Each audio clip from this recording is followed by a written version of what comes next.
আচ্ছা, এখন আমি অ্যাসার্টিভ সেন্টেন্সের সাথে পারফেক্ট টেন্সের তিনটি perfect tense, present perfect tense, past perfect tense, future perfect টেন্সের সমন্বয়ে অ্যাসার্টিভ সেন্টেন্সটা দেখাতে চাচ্ছি অ্যাফার্মেটিভ এবং নেগেটিভ ফর্মে।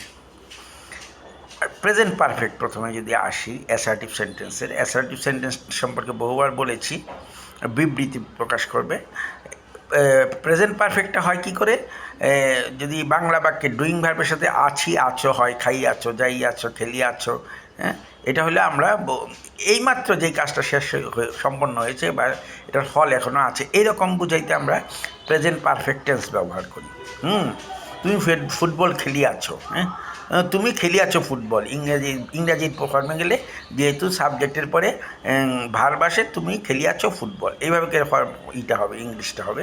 এখানে অক্সিলারি ভার্ব হিসাবে আসবে হ্যাজ অথবা হ্যাভ, হি এর সাথে হ্যাজ আসবে, আর সকল ক্ষেত্রে হ্যাভ আসবে।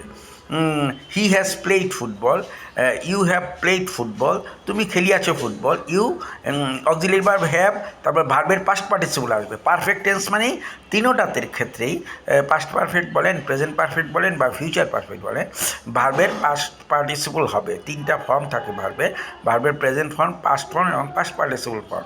ভার্বের পাস্ট পার্টিসিপল হবে you have eaten rice, he has eaten rice, they have eaten rice, they have written letters, এরকম। আই হ্যাভ রিটেন লেটার্স, আমি লিখিয়াছি চিঠি, I have written a letter, I have written a letter.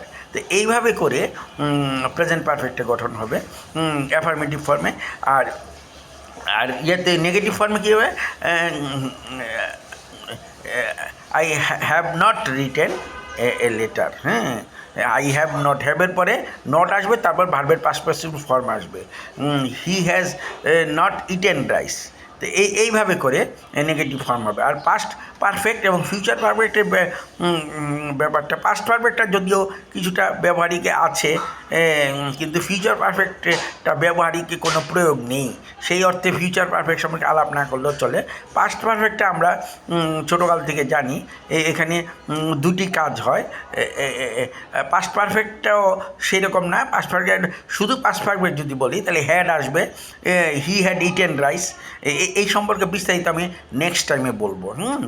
এইটা next টাইমে বলবো এই কারণে এটার খুব একটা ব্যবহার নেই, একটু বড় হয়ে যাবে, তাই এখন আপাতত এই পর্যন্তই থাক। পরবর্তীতে এই পাস্ট পারফেক্ট সম্পর্কে আমি কথা বলবো। Thank you.